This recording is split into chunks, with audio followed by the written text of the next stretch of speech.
This is Life Burst. I'm Sarah. And I'm Matt. And today, a story from city slicker to a love of the country. Don't miss it.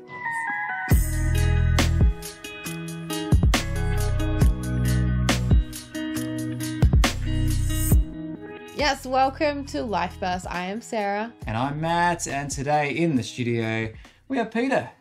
G'day, Peter. Oh, there you go. Going well. And you're here. You've got some props around, which we'll tell your story as we go along for those who can see it, but we'll describe those who can't.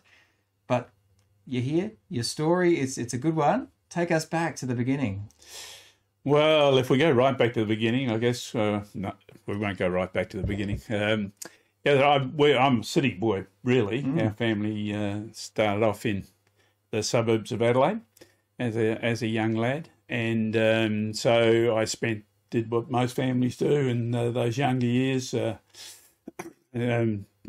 played plenty of sport and was made to learn the piano and do all those sorts of things.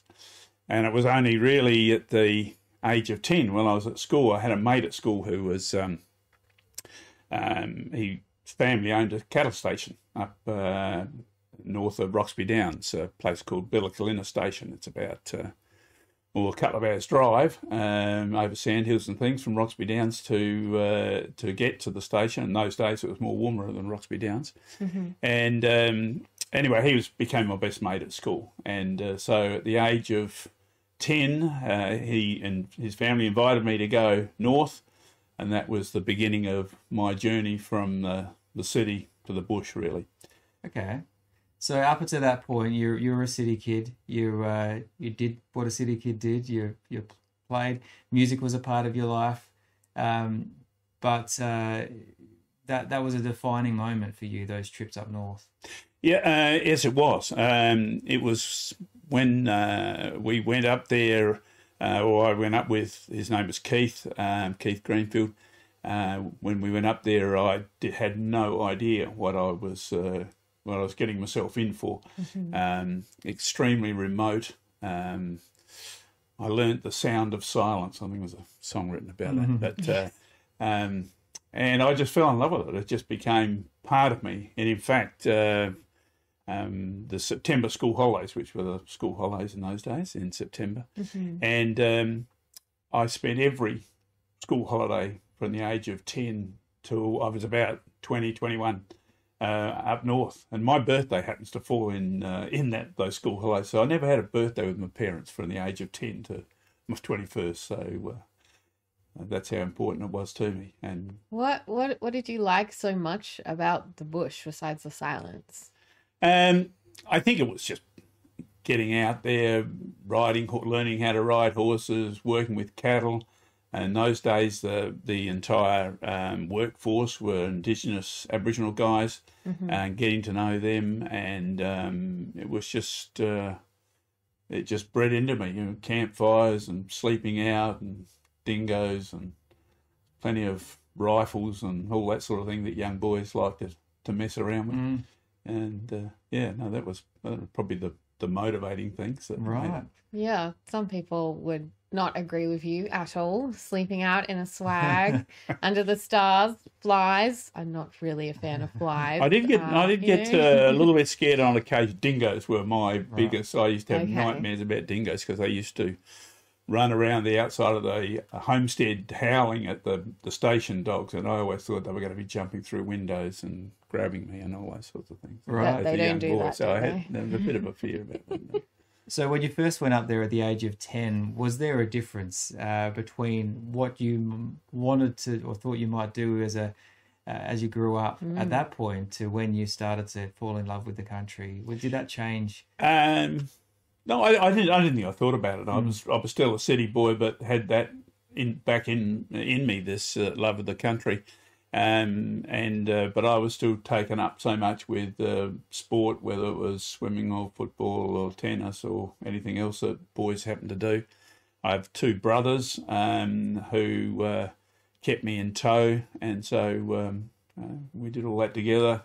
As I said, I did start to play music. My mother made me learn the piano, which I wish now she'd forced me to learn a little longer. Right. But I can't hardly play the piano now. But it did did breed into us. Although we were a very musical sort of family. Mother was in the church choir, and father was always attempting to sing bass line and whenever he was singing, and my two brothers didn't mind pitching in a note here and there. So we were sort of brought up in that sort of environment. So you really liked the country.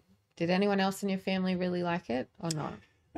Yes. Well, when I say that, the original, my mother's grandfather came out from England, and they established on a rural property, but it never meant anything to me. But so there was a bit of that in the background somewhere. My brothers enjoyed going up to the station on a couple of occasions themselves.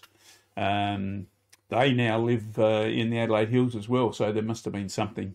We all moved from the city, basically. Our whole family now exists in the Adelaide Hills, no one in the city. Right. Thanks to that moment, yes. Well, it was for me. Not that I thought about it at that time. It didn't. That wasn't. I wasn't thinking where I was going. I could only think about one day ahead in the teenage years. Yeah. So back to the childhood. You know, three brothers together. Although you had those country experiences, were there some adventures you had together as a band of brothers back home? Well, there's, as you can imagine, three boys. Yeah.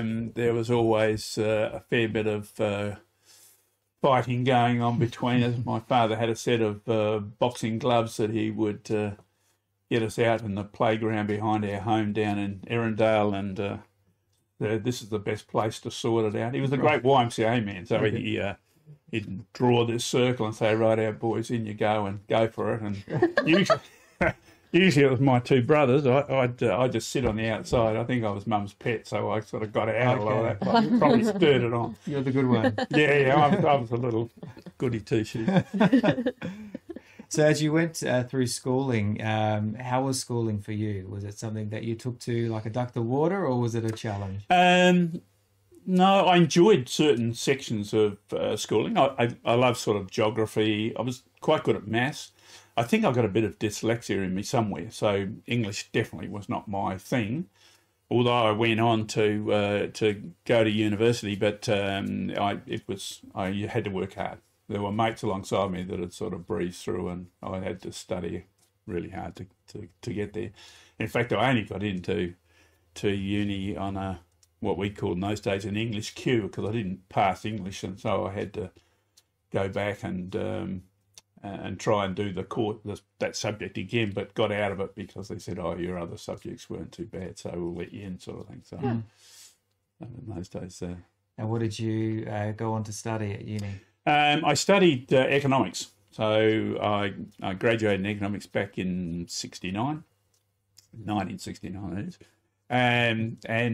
So I had some really great years at uni. It was a great lifestyle and plenty of spare time.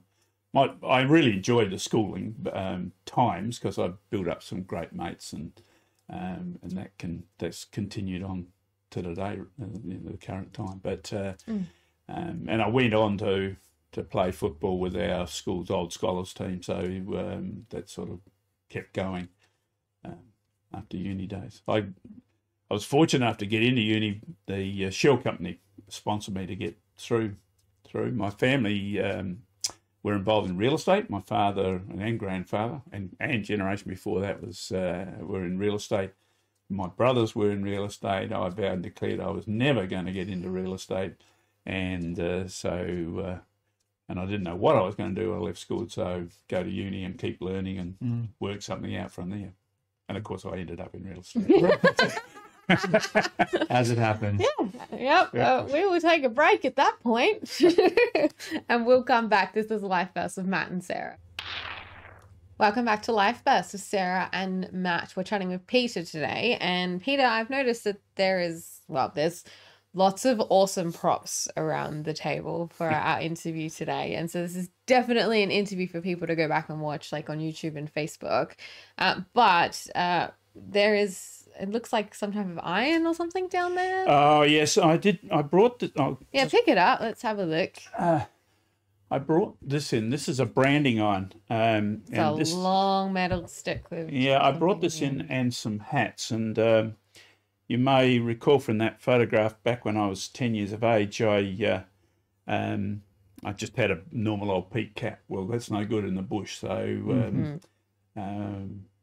Keith's father decided I had to get my first Scuba hat. So this was my pride and joy. So I decided to brand it with my mate's brand. This is this question mark. Right. And so the kids all had their own brand so they could build up their own stock as they went by. Keep in mind, Keith was only 10 at the same age as me. But he had his own brand. And so I used, and it could easily be this branding iron.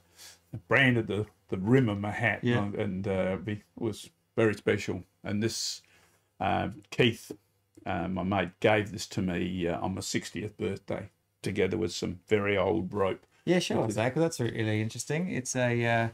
it's faster branding. This is not a typical... I'll take that one for you. Oh, yeah, Not great. a typical rope, what you've got there.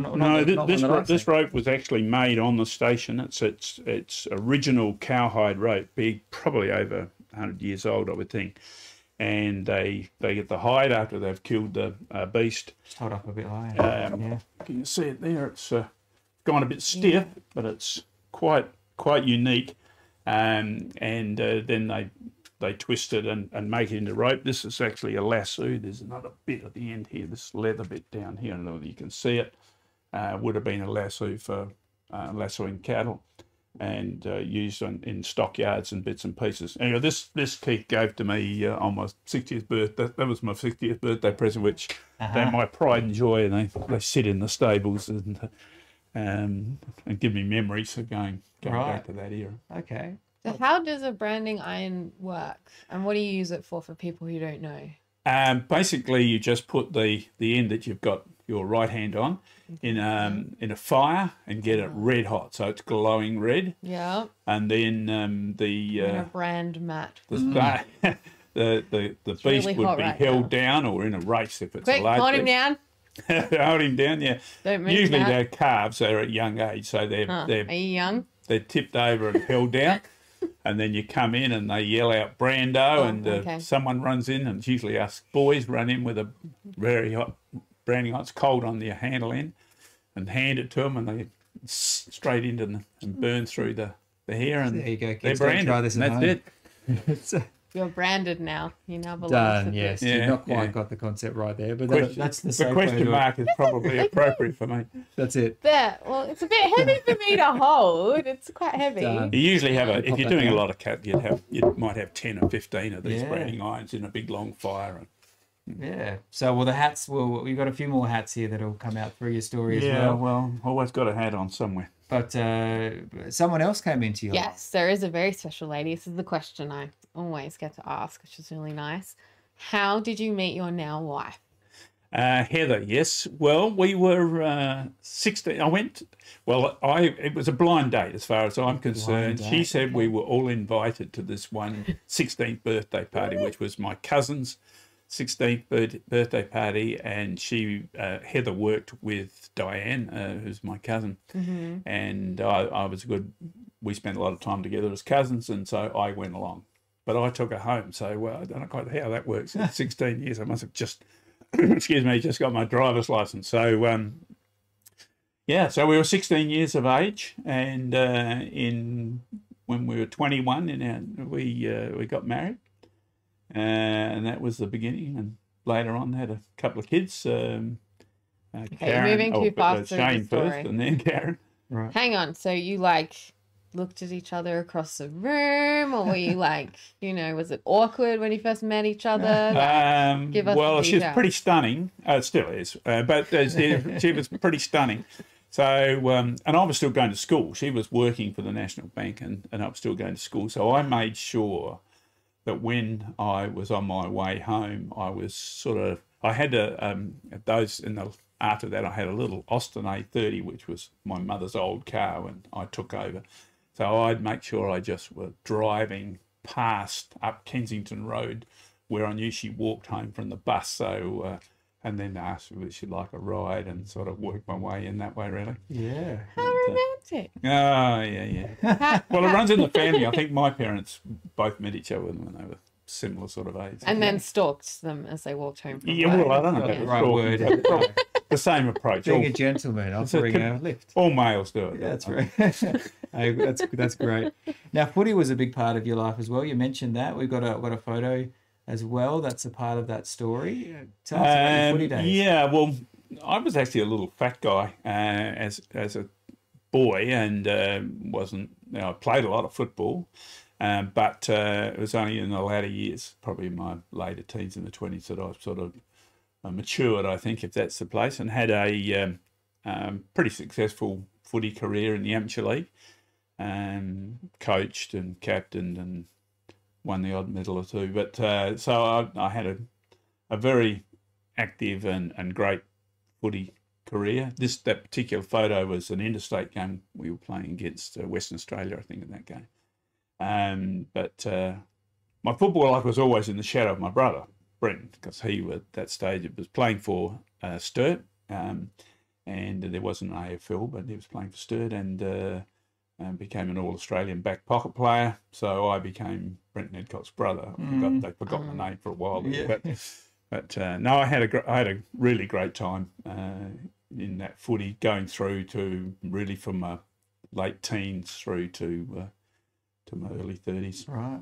Now, I know you don't like to recognise this, but you were recently recognised by the club for a significant number of games. Tell yeah, that was a funny story. It was a couple of months ago. I was working down the shed, and Heather said, "Oh, there's someone here who wants to talk to you on the phone." So I went in, and it was the president of the football club that I played for, which is Pembroke Old Scholars football. Nowadays it was King's Old Scholars. Anyway, he said, "You won another medal," and I said, "Well, hang on. That was 50 years ago." He said, "Yeah, no, they forgot that I must have been had equal votes on one particular year. I'd won the medals either side of it, but not in 1971 it was." And he said, "You actually were equal winner, and these days they give a medal to both recipients rather than work on a countback." So I was presented that medal 50 years later. 50 years later. Yeah, I can't kick a football. I had no idea. But they had a big function down at the football club, and it was great to see my old mates and a few other people there. It was good. Well, there you go. Not just your brother, the brother of Brenton, Peter Adcock, but his own recognition. Yeah. It was interesting because Brenton went to that presentation and he said he'd never seen me play, because obviously we were playing at the same time in different leagues. And anyway. So as you met Heather, you moved past your uni days, and you started to explore some other adventures. Yeah, well, it's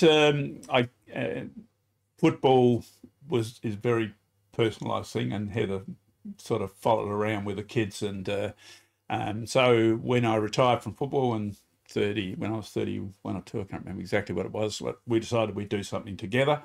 So we took up scuba diving. We lived in a house in Taringi, up McGill, up in the foothills there.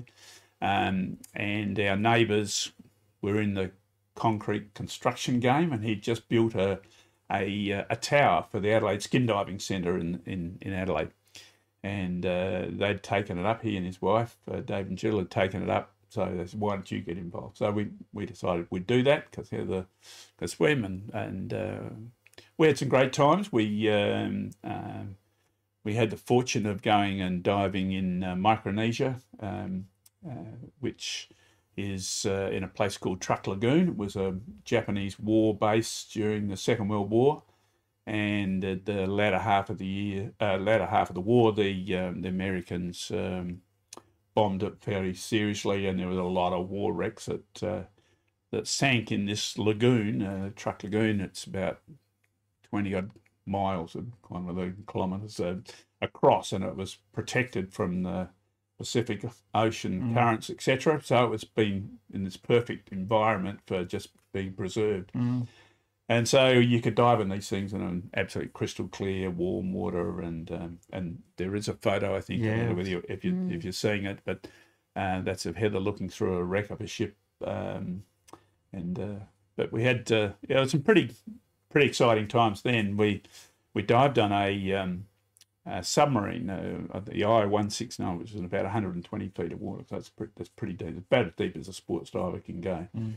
And the story was that this submarine was instructed to dive when the Americans started to bomb, and they went to the bottom. They weren't able to start their motors and couldn't get the submarine up. After the raid, they put cables on. Divers went down and put cables on, and they winched it to the surface, but the cable snapped and it went to the bottom, and then got lost. And it was only a matter of 20 odd years later that an American team and Japanese team found it, and they took out as many remains as they could of the divers, and it was sealed up. So when you're diving on this thing, it's pretty eerie because the cables are still hanging around the outside of this, and that was a bit of a highlight. But it was pretty deep. 120 feet. It's pretty wow, what an experience! Yeah, fantastic. Well, we're chatting to Peter, and we'll be back right after this with more Life Bursts. Thanks for joining us on Life Bursts with Matt and Sarah as we're chatting to Peter today.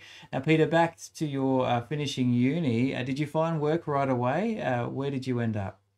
Well, I was fortunate enough to go through uni with the Shell company, sponsored me through that. And then I worked for the Shell company for probably 12 months or so. But then an opening opened up in our family real estate company. My father asked me whether I'd like to join them. At that stage, I'd matured a little bit from my original thinking about real estate. My brothers were involved at that time, so I decided, yes, that's what I'd do. So I decided, and our family had a ruling that if you're going to get into real estate, you have to also be a qualified conveyancer. So I thought, that's a piece of cake for a uni graduate. Well, I failed the first time that I tried that. But anyway, did pass it eventually, and did some conveyancing and then into the sales. And so that was the start of 30 odd years of running the real estate company. And they were great years down in the eastern suburbs. Yeah. And in the midst of that, you got your own little piece of real estate as well, and you moved from the suburbs out into the country. Yes, well, it's as I was saying earlier, we were involved in scuba diving. When you come back to Adelaide or South Australian waters and it's freezing cold, you've got to put wetsuits on, everything else. That's sort of lost its gloss from after being swimming in the tropics. So we decided, what else am I going to do? And my brothers had actually already moved to Harndorf and Oakbank. So I thought, maybe horses, that could be, get back to learning to ride from the station time from those early days, that I get an interest back in horses and take up the sport of fox hunting. Not that we hunted too many foxes. The foxes were the safest thing in a fox hunt, but and that sort of got us back in. So we then needed some land on which to put a horse, and ended up buying a piece of land in a chunga. So and then we used it as a weekender for a couple of years, but then had to make a decision, look, you can't live in two places. Our kids were already booked in to go to school in the city, but I realised that they had to get involved locally, otherwise, as I'd seen with many other families that have moved to the country, turn around and go back because the kids' total activities revolved around their activities in the city. So we did it at a time when they could get into the Chunga Primary School for a couple of years. And that worked out great because they are all country kids now. They all live no more than a few k's away from us, and with grandkids, etc. So that was a good move in those days. So this brings us to another hat. Yes, I was going to say we cleared the table. Yeah. Well, I've got a few hats here. This interest in fox hunting sort of developed. I'm one of these guys that I can't do it half-heartedly. If I'm going to do it, I'm all in. So we got this love of fox hunting, and I decided, well, that was traditionally, it came from England. So on a trip we went to England, I decided to go fox hunting. Had no idea what I was doing over there, because that was the traditional thing. And there's one particular instance. In fact, this hat was the hat that's in a photo. I don't know whether it's coming up at the black and white one there. In England, we were actually hunting stag. That's in that particular hunt. But this hat I had made in England by Lock Brothers, who were the hatter for the Queen. Oh, there. And it was made to actually exactly fit my head. So if I put this on, it's like it is that tight. but it's exactly the right size. Right. So you can actually ride without strap. You couldn't do it today because legally you got to have all the safety harness on. But yes, that was made, and I wore it hunting ever since. A few scars, and I've obviously come off a few times. But that became a big part. We involved in the Strathalbyn Hunt Club, and we built lots of runs. In fact, there still is a run that goes from our property even today,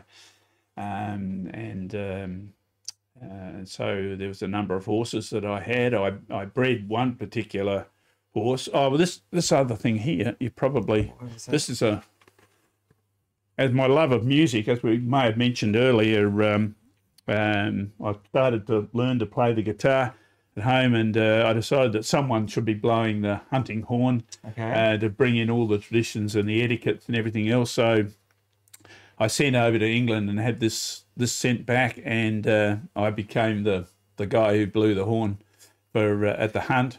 I had to learn all the calls because it's quite complicated. You just don't blow it; they all mean something. Where the fox has gone to ground, or you got to come this way or go that way, or the chase is on, or whatever it is.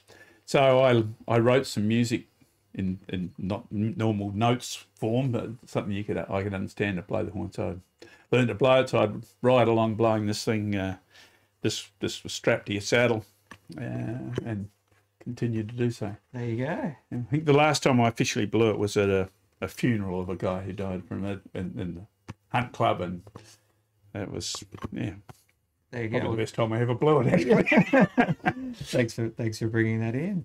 Yeah, so horses were a big part of your life. You're now in a place where you can let them run and enjoy. Yes, well, I had this ambition to breed Irish draft, a mixture of our Irish draft and thoroughbred horses.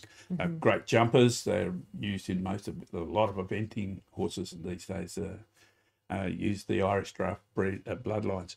So I bred one horse only. His name was Brandon, and he turned into an absolute monster.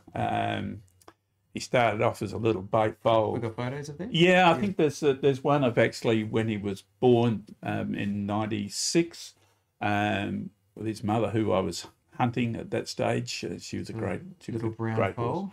Yeah, that's her. She was a fantastic jumper, the mother, but that's the foal that big, and he turned into an 18-hand monster. Which was my pride and joy. He became that big that's not him. That's hunting another horse. But there is a photo of him which I never hunted him actually because he was too big and a bit clumsy, and so hunting wasn't going to be his thing.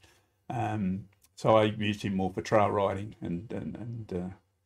but he was pretty special. Right. Very, his shoes were about this. Oh, okay. They were That's monsters. big. Yeah, right. When you say hunting him, just in case people are getting confused, Oh. what? Yes, you're right. Riding him and chasing. In the Strathalbyn Hunt Club is a simulated hunt, so there's no fox.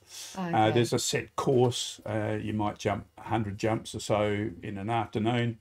The thrill of it is that when one horse takes off at a gallop, they all want to take off at a gallop. So you might have 20 horses and you've got to jump over a jump that you can only fit 2 over. So it can get barbed wire involved and a few other situations. So it's adrenaline rush for sure. It's still being done today. There's very little live fox hunting these days. Right. So these couple of photos we've got on. Are you in a hunt? Yeah, there's a cut. There's with a different horse. one. There's one in a hunt. That grey horse.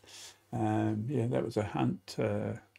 But that I hunted for 20 years or so. But then got too old really, and you've got to have a good jumper. So, and when I retired my last jumper, which happens to be the mother of that Brandon, I decided that trail riding was where I'd go from there. So then I took up riding in the high country, went up to the Alps behind Mount Buller was where it all started, Halkwa Valley. Went up with the Stoney family who had leases on the high country, where the Man from Snowy River was filmed. And so I rode with them. That's the first time we went up. That's overlooking the Halkwa Valley, and therefore got a love of that, and then been going back there ever since, really. Not by ourselves, with some locals. That's Brandon, that particular photo. That's the one that was at foal, and he was a great horse. He's got a bit bigger, yeah. He got a lot bigger. Yeah. That hat is. Yeah, another I was about hat. to say another hat. Yeah, well, Oh, this there you is go. a bit more. This is more the hat that I'm comfortable wearing these days. So this would be something that I still wear today. And, Well, let's put it out on the Let's table. put it out on go the on. We've table. got a wide-brimmed hat here. Definitely looks like a great, Man from Snowy River type It hat. does, for sure. Suits well. yeah, well, I rode. There's a few horses that I have up now. My current horse, Monty, is a skewbald sort of paint horse, and he's a great horse, but he's getting to his end of his tether a little bit like me too. So I'm not quite sure how much longer this is going to go on for, but it's great fun, and we've got the local guys we go up there with now. And so the love of horse has still been going, and riding has been probably a key component of moving up to Echunga. I'll continue with us having a chat with Peter straight after this on Life Bursts with Matt and Sarah. Welcome back to Life Bursts with Matt and Sarah. We're chatting with Peter today. We have an array of hats on the table, some branding iron, and a whole bunch of other things all over the ground that I can't see anymore. So this is definitely a video that you need to watch on YouTube and Facebook for sure. But Peter, we have some more photos to share as well. This next one, you're doing some four-wheel driving. I'm going to presume maybe you've retired by this time? Yes, well, that was, as boys do, and one of my mates, we decided that at a certain age we were getting out of work and going to retire. Well, of course, that's exactly what happened. So in our early 50s, we decided to go four-wheel driving. So we went feral, basically, for 6 months, driving around Australia, up the Canning Stock Route and all over the place. And the photograph of that particular photograph, I think, is up there as John and Gloria mates. It's bogged in Cape York. Significant, yes. Yeah. Yes. John had a habit of getting bogged in things, but Makes a good photo, at least. no, we had a great trip, and did what you always do, grow a beard, and went a little bit off the scale. But it was a great time. It was a time when I purchased that didgeridoo over there from in Alice Springs. We went to the we got a degree in didgeridoo playing by going to the University of Didgeridoos, which I think was an excuse to get $20 out of you.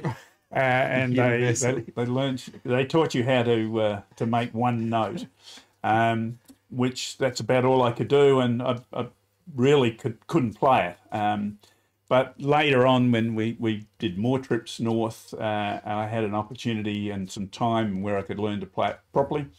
And I sat down and learned how to circular breathe, and then my guitar and didgeridoo went on every trip we went north. The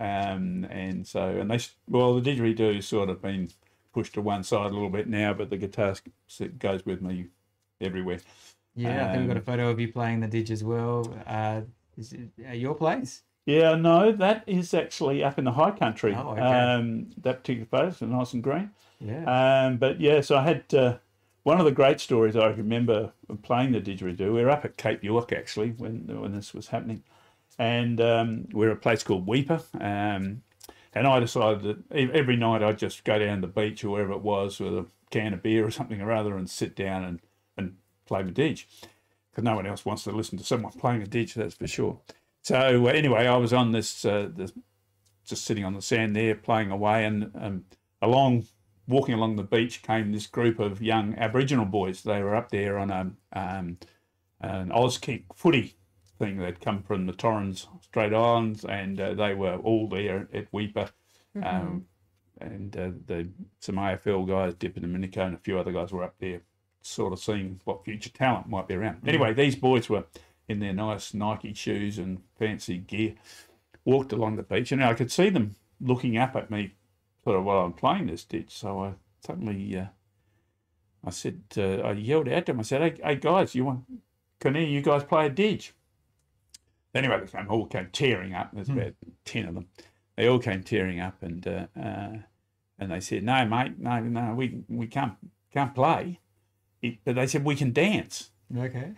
And I said, well, how about I'll play and you dance? So we started playing. Well, these kids were kicking up sand, and they were really getting into it. And then after a few minutes, they suddenly realised, hang on, we're cool footballers. We're not that, so they stopped playing, and thanks, mate, you know. Right. Although one young lad said, can I have a play, which he did, but unfortunately, I think he had the flu or something or other, because I was pretty crook after that time when I went out to playing it. But yeah, so the ditch, I've just played every time we go away, keep practice up, and although I can't do it now, it's a bit like playing the trumpet. You got to do it constantly to keep it going. But or the hunt horn. Yeah, well, the hunting horn's the same thing. Those two I've sort of not been used a lot. The best place to play a didgeridoo is in the bathroom, really, because you get the echoing sound. But the guitar I'm still constantly playing. I've actually gone back to lessons. At the age of 15, and I was self-taught, but then realised I didn't really know what I was doing.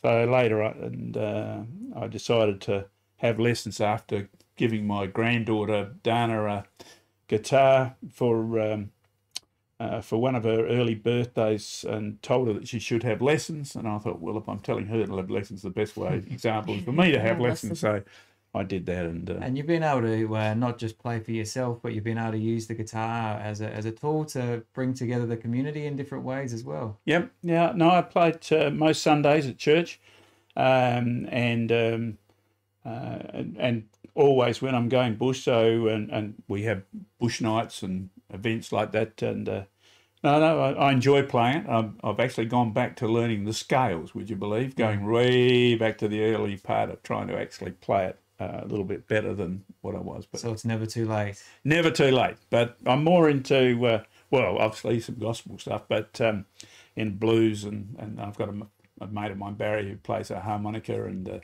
so we jam away when we go caravanning these days and have a bit of fun. So when you play the didge, whether you're at home or there's people around or you're away somewhere, do people sort of gravitate towards you, or do they disappear? Like, what is it like?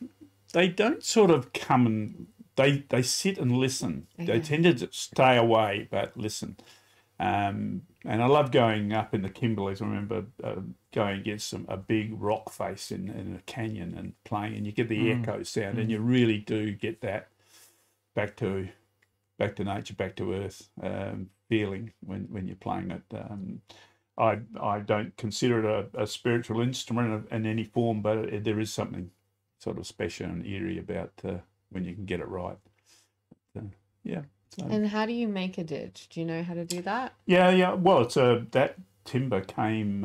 It's a hardwood that is eaten out through the middle of it, traditionally by ants.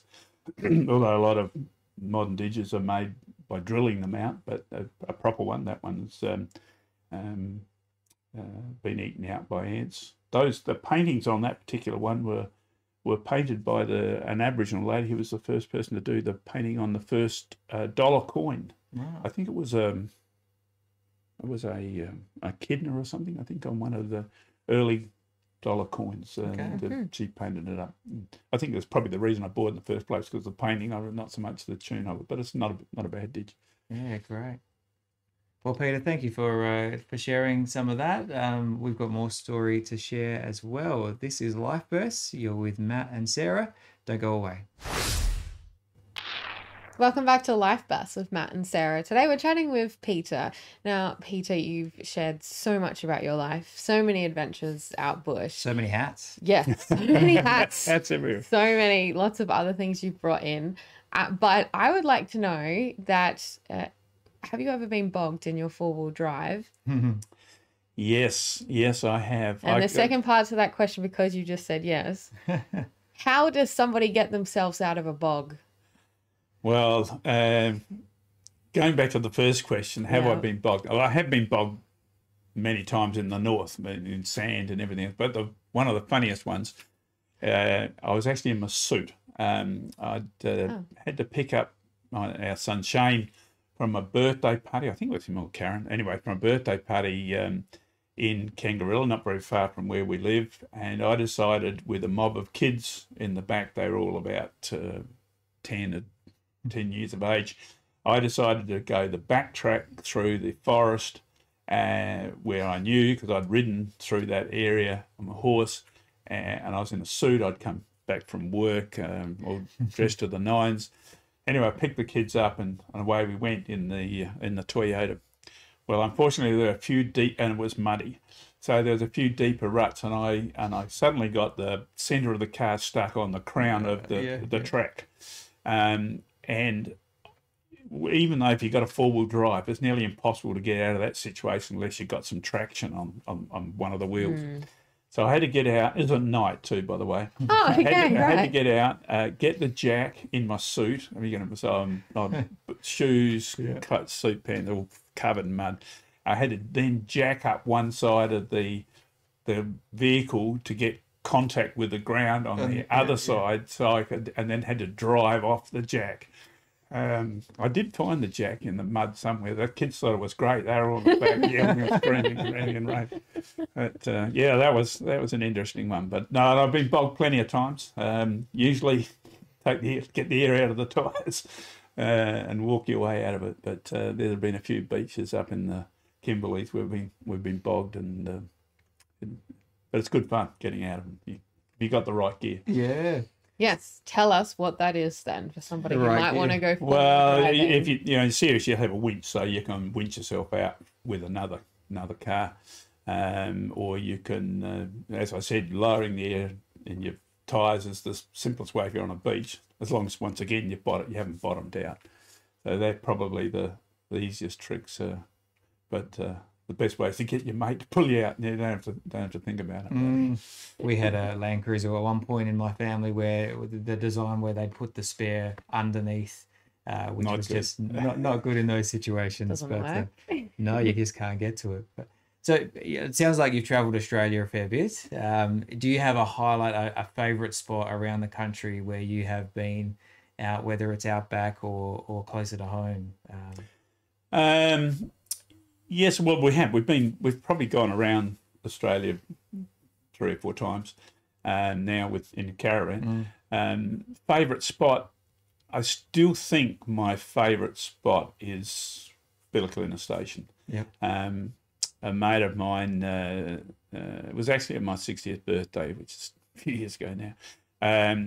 He made the comment, and I'd taken him up to this station with a group of guys. We drove through there, and he made the statement that he said, "I think this is your spiritual home," and that really touched me. In fact, I still get emotional when I mention it. But that was really changed where I went, and it was the reason the city kid got to the bush, I guess, or the country. As a 10-year-old. As a 10-year-old, yeah. And so they were just great times of experiences you'd never, and there are millions of them, you'd never have if you're a city kid living in the suburbia.